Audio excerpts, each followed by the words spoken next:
Bienvenido a mi hogar. Entre por su voluntad y deje algo de la felicidad que posee. El jurado del diablo. Sean bienvenidos a un nuevo episodio del Jurado del Diablo.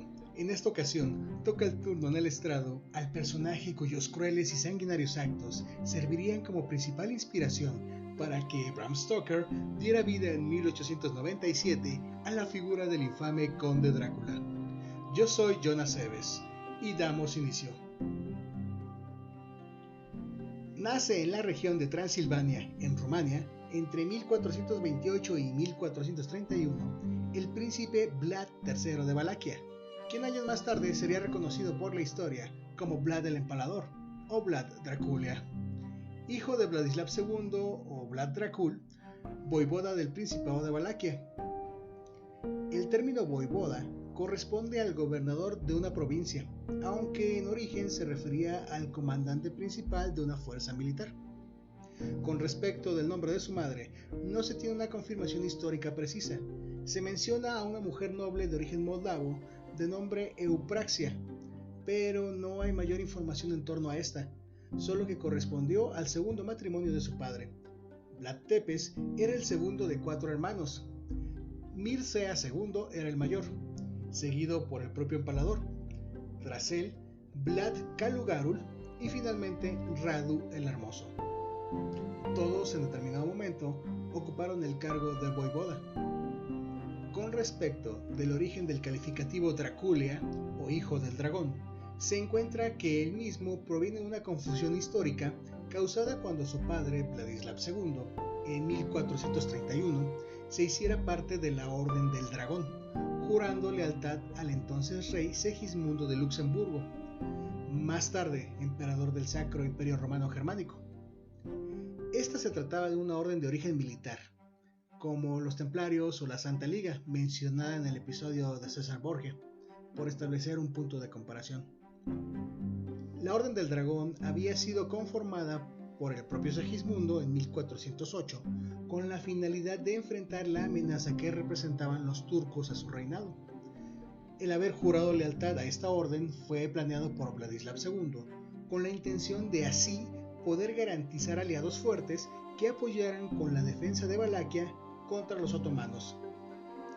Así pues, fue como Vladislav II pasaría a ser llamado Vlad Dracul, o Vlad el Dragón, por su traducción al español, y con ello su hijo adquirió el apelativo de Vlad Draculia, Vlad hijo del dragón. Pero al no existir la figura del dragón en Rumania, la palabra Dracul se trasladó al significado inmediato existente, que es diablo. Por ello, Vlad el Diablo era su padre, mientras que él pasó a ser Vlad el hijo del diablo. Una serie de eventos dio lugar a que en 1442 Vladislav Dracul rompiera su juramento ante la Orden del Dragón y se viera obligado a buscar alianza con los otomanos, para lo cual ofreció a su segundo hijo Vlad y al menor Radu el Hermoso como rehenes al Imperio Otomano, con el fin de asegurar su lealtad a este, entre otras cosas como pagarles también un tributo anual, además de enviarles jóvenes valacos anualmente para que fueran entrenados en los ejércitos del sultán turco. Sin embargo, los mismos acontecimientos que llevaron al dragón a romper su juramento desencadenaron su propia muerte y la de su hijo primogénito Mircea II. Todo comenzó en el mismo 1442, cuando el recién ascendido rey de Hungría, Ladislao III, terminó con la paz que se había mantenido con el Imperio Otomano, forzando a Vladislav Dracul a cumplir su juramento a la Orden del Dragón. Pero debido a la enemistad que éste tenía con un general de nombre Juan Hunyadi, rompió su promesa, tras lo cual el Papa Eugenio IV tuvo que intervenir, absolviendo a Dracul de su juramento bajo la única condición de que enviara a su hijo mayor, Mircea II, a ocupar su lugar en la declarada cruzada. Así se hizo pues, marchando el ejército cristiano contra las fuerzas otomanas. Fue arrasado el 10 de noviembre de 1444, en el marco de la batalla de Varna, al este de Bulgaria. enfrentamiento en el cual el sultán Murad II se hizo con la victoria, teniendo como resultado por parte de los cristianos la muerte del rey Ladislao III. De aquella masacre, Juan Unyadi escapó a duras penas, pero culparía de la derrota a Mircea II y a las fuerzas valacas, que marcaron la retirada cuando percibieron la inminente derrota, acrecentando aún más la hostilidad entre Vladislav Dracul y Unyadi. En 1447, Juan Unyadi invadió Valaquia con un ejército húngaro, aprovechando la inestabilidad de la alianza entre Vlad Dracul y los turcos. Debido a que Mircea II no compartía la política de alianza con el Imperio Otomano que Vladislav, dirigiendo a los ejércitos valacos en una incursión contra los turcos sin el consentimiento de su padre, reconquistando una fortaleza de nombre Giurgiu en 1445, tras lo cual su padre se vio obligado a devolver la fortaleza para conservar el apoyo de sus aliados, así como mantener a sus dos hijos cautivos seguros. Por ello, Unyadi tomó provecho del enojo de los otomanos y con facilidad hizo que Mircea II fuese capturado, cegado y enterrado a vivo por los boyardos y mercaderes de Targoviste, la capital valaca. Por su parte, Vlad Dracul fue asesinado cuando trataba de huir y llegar a territorio turco. Unyadi colocó en el trono a Vladislao II, primo en segundo grado de Dracul. Luego de 6 años en la corte otomana, Vlad Draculia había sido educado por estos y derivado de la muerte de su padre y hermano, el sultán le nombró como aspirante al trono de Valaquia, apoyándolo en 1448 en una campaña militar que el joven príncipe rumano encabezaría para derrocar a Vladislao II, misma que fue exitosa, colocando a Vlad por vez primera como voivoda. Sin embargo, no duraría mucho tiempo ostentando dicho cargo, pues Vladislao volvió con un nuevo ejército, haciendo retroceder a Vlad, quien buscaría nuevamente apoyo con el sultán, mas no lo consiguió. Así que emprendió una travesía a Moldavia en 1449, donde se apoyaría de su familia materna, participando en conflictos moldavos, haciéndose de aliados hasta que en 1451 marchó a Transilvania con la finalidad de tomar Valaquia. Sin embargo, el apoyo a su causa vendría de quien Vlad menos esperaría, debido a que los otomanos incursionaban cada vez más hacia Hungría, amenazando su soberanía. Juan Unyadi, el mismo que destituyó a su padre y a su hermano, negó su apoyo a Vladislao II, el príncipe impuesto por este mismo, debido a que este último, al ver su reino amenazado por los otomanos, había determinado unirse a ellos contra Hungría. Por lo que en un giro inesperado, Juan Unyadi ofreció su apoyo a Vlad para retomar el principado de Valaquia y derrocar de una vez por todas a Vladislao II, quien murió en 1456 a manos de Vlad Draculia.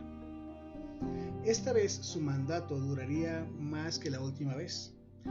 Uno de los primeros actos de este en el poder fue depurar a los nobles valacos, llamados boyardos, que habían propiciado la muerte de su padre y hermano. Escena en la que, según algunos autores, el príncipe convocó a estos con motivo de festejar su ascenso al poder, pero una vez que tuvo a los traidores de su padre reunidos, ordenó que fuesen detenidos y empalados vivos, como castigo de su afrenta y como advertencia a futuros conspiradores. Con ello, iniciaría el reinado de terror y su calificativo como el empalador nacería.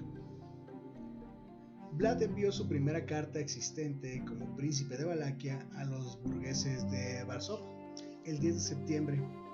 Prometió protegerlos en caso de una invasión otomana a Transilvania, pero también buscó su ayuda si estos ocupaban Valaquia. En la misma carta, mostrando su personalidad autoritaria, declaró que cuando un hombre o príncipe es fuerte y poderoso, puede hacer las paces como quiera, pero cuando es débil, vendrá uno más fuerte y le hará lo que quiera. También Vlad saquearía las aldeas sajonas. Sajón es el gentilicio de Sajonia, uno de los actuales estados de Alemania. Esto debido a que los sajones habían apoyado a los rivales de su padre. Las primeras historias alemanas sobre Vlad relataron que se había llevado hombres, mujeres y niños de un pueblo sajón a Valaquia y los había mandado empalar. En 1460 negó a los turcos el pago de tributos, por lo que se hizo inevitable un nuevo enfrentamiento bélico con estos. Pero en esta ocasión la brutalidad del príncipe valaco sería determinante para hacer frente a sus enemigos. Durante 1462, Vlad cruzó el río Danubio para saquear Bulgaria, que en aquel entonces era parte del Imperio Otomano. Aquello como respuesta a un ataque previo por parte de los turcos. Después de arrasar cuanta villa y poblado se ponía en su paso, el hijo del dragón envió al rey Matías Corvino 2 sacos llenos de miembros humanos mutilados, orejas, narices y cabezas. Componían aquella grotesca ofrenda, acompañada de una carta con las siguientes palabras: he matado a hombres y mujeres, a viejos y a jóvenes, desde Oblusitsa y Novoselo hasta Sambit y Yigen. Hemos matado a 23.884 turcos y búlgaros, sin contar aquellos a los que quemamos en sus casas, o cuyas cabezas no fueron cortadas por nuestros soldados. Terminemos juntos lo que juntos hemos iniciado, y aprovechemos esta situación, puesto que si Dios Todopoderoso escucha las oraciones y los ruegos de la cristiandad, si favorece los ruegos de sus piadosos servidores, nos concederá la victoria sobre los infieles enemigos de la cruz. Al mismo tiempo, Tepes aplicó las mismas tácticas violentas contra sus súbditos, a fin de asegurar su autoridad. En 7 años, Vlad ejecutó a unas 100.000 personas, mediante la técnica del empalamiento en la mayoría de los casos. No le faltaban motivos para temer por su posición. La nobleza boyarda se mostró desafectada, absteniéndose de participar en la guerra contra los turcos. Los colonos alemanes, por su parte, protagonizaron diversas revueltas. De ahí que, como brazo ejecutivo de la justicia, el voivoda les impusiera con crudeza, castigando duramente a los delincuentes y sofocando rebeliones. Las sádicas ejecuciones de sus víctimas resultaban ejemplares y contribuían a imponer el orden. De algún modo podría decirse que su máxima era que el temor traía consigo la obediencia. Las fuentes apuntan, en todo caso, que Vlad llegaba a extremos de macabro refinamiento, prolongando la agonía de los condenados y utilizando los cuerpos de los empalados como terrorífica advertencia. El ejemplo más conocido de su ensañamiento lo constituye el conocido Bosque de los Empalados, lugar en el que se dice que Tepes hizo talar todos los árboles para empalar a más de 20.000 prisioneros. Después de haberse enterado de esta invasión, Mehmed II reunió un ejército de más de 150.000 hombres, del que se decía que era el segundo en tamaño, solo en comparación con el que conquistó Constantinopla en 1453, de acuerdo con el cronista griego Laónico Calcocónidas. Además, el tamaño del ejército sugiere que el sultán quería ocupar Valaquia. Según varios historiadores, sin embargo, Mehmed II había otorgado Valaquia al hermano de Vlad, Radu, antes de la invasión, lo cual supone que el propósito principal del sultán era solo cambiar al gobernante. En mayo, la flota otomana desembarcó en Braila, el único puerto de Valaquia en el Danubio.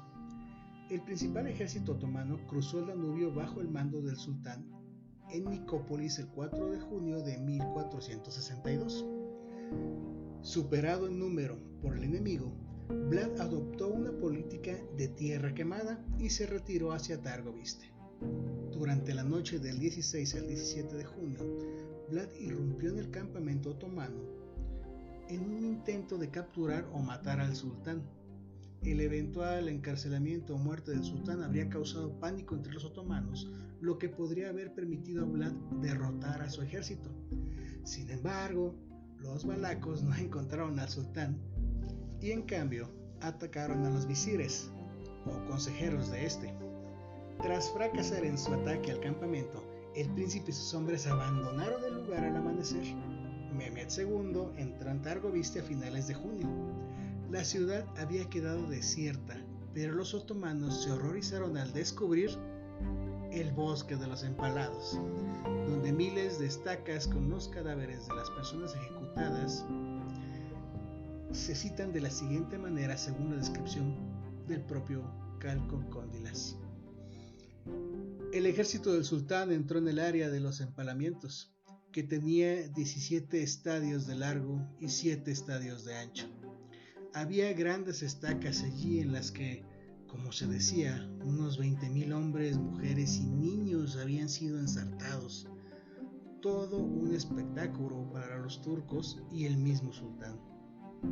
El sultán fue sorprendido por el asombro y dijo que no era posible privar a su país de un hombre que había hecho grandes obras, que tenía una comprensión tan diabólica de cómo gobernar su reino y su pueblo. Y dijo que un hombre que había hecho tales cosas valía mucho. El resto de los turcos se quedaron atónitos cuando vieron a la multitud de hombres en las estacas. Había bebés también pegados a sus madres en las mismas, y los pájaros habían hecho sus nidos en sus entrañas. Matías Corvino llegó a Transilvania en noviembre de 1462. Las negociaciones entre Corvino y Vlad duraron semanas, pero el rey no quería librar una guerra contra el Imperio Otomano, así que, por orden del rey, su comandante mercenario checo, Juan Jiskra de Brandis, capturó a Vlad cerca de Rukar en Valaquia. Vlad fue encarcelado por primera vez en la ciudad de Belgrado. Según Calco Condilas, en poco tiempo fue llevado a Visegrado, donde estuvo recluido durante 14 años. No se han conservado documentos referentes sobre su vida entre 1462 y 1475. Pero se sabe que en este año Esteban III de Moldavia mandó embajadores a la corte de Matías Corvino, pidiéndole que enviase a Vlad a Valaquia para combatir contra Basarab Laiota, que se había sometido a los otomanos. Esteban III quería asegurar el principado para un gobernante que había sido enemigo del Imperio Otomano. Según las historias eslavas sobre Vlad, fue liberado solo después de convertirse al catolicismo. Matías Corvino reconoció a Vlad como príncipe legítimo de Valaquia, pero no le proporcionó asistencia militar para recuperar su principado. Mehmed II invadió Moldavia y derrotó a Esteban III en la batalla de Balea Alba el 26 de julio de 1476. Es aquí donde entra la figura del noble húngaro Esteban Báthory, y junto con Vlad, ambos entraron a Moldavia, obligando al sultán a levantar el asedio de la fortaleza de Targuneant a fines de agosto, según una carta de Matías Corvino, el cual ordenó a los sajones de Transilvania apoyar la invasión planificada de Báthory y de Valaquia el 6 de septiembre de 1476. Y también les informó que Esteban III también invadiría Valaquia. Ojo con el apellido Báthory, pues fue una poderosa duquesa de esta estirpe quien diera también forma al personaje del vampiro de Bram Stoker.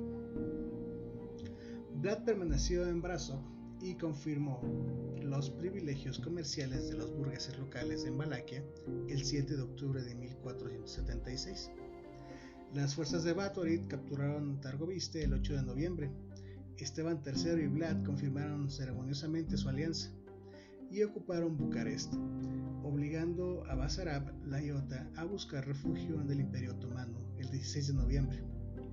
Vlad fue coronado 10 días después, el 26 de noviembre. Sin embargo, Basarab Laiota regresó a Valaquia con el apoyo otomano y el mítico voivoda Vlad Draculia murió combatiendo entre fines de diciembre de 1476 y principios de enero de 1477. En una carta escrita el 10 de enero de este año, Esteban III de Moldavia relató que la guardia moldava del príncipe también había sido masacrada. Según Leonardo Pota, embajador milanés, los otomanos cortaron el cadáver del hijo del dragón en pedazos, enviando como trofeo su cabeza a Mehmed II. Las historias sobre los actos brutales de Vlad comenzaron a circular durante su vida. El juglar Miguel Beheim escribió un extenso poema sobre los hechos de Vlad, supuestamente basado en su conversación con un monje católico que había logrado escapar de la prisión de Vlad. El poema, llamado La historia de un loco sanguinario llamado Drácula de Valaquia, por su traducción al español, según el cual Vlad hizo empalar a 2 monjes para ayudarlos a ir al cielo, y también ordenó el empalamiento de su burro porque comenzó a rebuznar después de la muerte de sus amos. El bardo también acusó a Vlad de duplicidad, afirmando que él había prometido apoyo tanto a Matías Corvino como a Mehmed II, pero que no cumplió la promesa. En 1475, Gabriele Rangoni, obispo de Eger y un antiguo legado papal, entendió que Vlad había sido encarcelado por su crueldad. Rangoni también registró el rumor de que mientras estaba en prisión, Vlad atrapó ratas para cortarlas en pedazos y pegarlas en pequeños pedazos de madera, porque no pudo olvidar su maldad. Según el extracto de un pasaje de Antonio Bonfini en su historia panónica, los mensajeros turcos vinieron a Vlad para presentar sus respetos, pero se negaron a quitarse los turbantes, de acuerdo con su antigua costumbre, por lo cual fortaleció sus costumbres clavándoles 3 turbantes en la cabeza para que no pudieran quitárselos. Las historias sobre sus incursiones de saqueo en Transilvania se basaron claramente en un relato de testigos oculares, porque contienen detalles precisos, incluidas las listas de las iglesias destruidas por Vlad y las fechas de las incursiones. Lo describen como un psicópata demente, un sádico, un asesino horrible, un masoquista, peor que Calígula y Nerón. No obstante, las historias que enfatizan su crueldad deben tratarse con precaución, porque sus actos brutales probablemente fueron exagerados o incluso inventados por los sajones. La invención de la imprenta contribuyó a la popularidad de las historias sobre él, convirtiéndola en uno de los primeros bestsellers en Europa. Para mejorar las ventas, se publicaron en libros con xilografía en sus páginas de títulos que representaban escenas horribles. Por ejemplo, las ediciones publicadas en Nuremberg en 1499 y Estrasburgo en 1500 lo representan cenando en una mesa rodeado de personas muertas o moribundas en las estacas. Es aquí donde nace el mito de que cenaba rodeado de cadáveres y bebía sangre. También hay historias sobre el ajusticiamiento de los perezosos, pobres y cojos por orden de Vlad, y la ejecución de la mujer que había confeccionado una camisa demasiado corta para su marido. Estas se pueden encontrar entre las anécdotas alemanas y eslavas. Los campesinos que contaban las historias sabían que su soberano estaba relacionado con los frecuentes empalamientos durante su reinado, pero además mencionaron que solamente esos actos, considerados crueles, podían garantizar el orden público en Valaquia. A pesar de las crónicas alemanas, eslavas y otomanas sobre Vlad el Empalador, las fuentes históricas rumanas anteriores al siglo XIX apenas lo mencionan. La escasez de fuentes documentales eran compensadas por una rica tradición folclórica que lo retrataba como un líder justo y fuerte, que restableció el orden en su país y defendió su independencia del Imperio Otomano. Desde el siglo XIX, ha sido considerado por poetas y pintores rumanos como un gobernante cuya tiranía se justificaba por la crueldad de los tiempos y de la lucha contra los turcos y los nobles boyardos. Ion Budai escribió un poema épico basado en su figura, Tiganiada, publicado póstumamente en 1875, casi un siglo después de su composición. En el mismo, Vlad aparece como un héroe que combate a los boyardos, los otomanos y los istrigoi, vampiros, al frente de un ejército de ángeles y gitanos. A mediados del siglo XIX, el poeta Dimitri Volintinenau glorificó sus triunfos en su obra Combates de los Rumanos. Las acciones salvajes de Vlad el Empalador eran consideradas como necesarias para prevenir el despotismo de la nobleza local. El gran poeta rumano Mihai Eminescu, en su balada La Tercera Epístola, se refiere a los valerosos príncipes valacos, entre los cuales incluye a este gobernante. El poeta en su obra insta a Vlad a regresar de la tumba y aniquilar a los enemigos de la nación rumana. Cito un extracto del mismo. ¿Por qué no vienes, empalador, mi señor, para coger estos vagabundos y dividirlos en dos montones de locos y de ladrones, en dos grandes jaulas meterlos con la fuerza, prender fuego a la cárcel y el manicomio? En 1976, el gobierno rumano lo declaró héroe de la nación al cumplirse el 5º centenario de su muerte, y el Partido Comunista Rumano lo reafirmó como un héroe y un hombre de Estado cuya crueldad estaba justificada por fines políticos. Las historias sobre Vlad lo convirtieron en el gobernante medieval más conocido de las tierras rumanas en Europa. Sin embargo, Drácula de Bram Stoker, que fue publicado en 1897, fue el primer libro en hacer una conexión entre Drácula y el vampirismo. Stoker atrajo su atención hacia los vampiros chupadores de sangre del folclore rumano por el artículo de Emily Gerard sobre las supersticiones transilvanas, publicado en 1885. Su conocimiento limitado sobre la historia medieval de Valaquia vino del libro de William Wilkinson titulado Relato de los Principados de Valaquia y Moldavia con observaciones políticas relativas a ellos, publicado en 1820. Según Elizabeth Miller, Stoker no sabía mucho, aparentemente, sobre Vlad el Empalador. Ciertamente no es suficiente para que digamos que fue la inspiración para el conde Drácula. Por ejemplo, Stoker escribió que Drácula había sido de origen sículo solo porque conocía tanto las campañas destructivas de Atila el Huno como el supuesto origen uno de los sículos, tal y como escucharán a continuación en un fragmento del audio de la película Drácula de 1992, dirigida por Francis Ford Coppola, en el que se hace mención, por parte del conde, de ser descendiente de Atila el Huno. ¿Un ancestro? Hay cierto parecido. La Orden del Drácul. Del Dragón. Una antigua sociedad que mis antepasados formaron para defender a la Iglesia en contra de los enemigos de Cristo. Esa relación no fue muy, digamos, exitosa. Sí. ¡Ya veo que no le importa! Los Dráculos estamos muy orgullosos.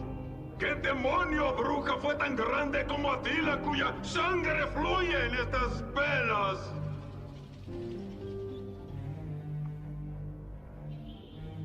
La sangre.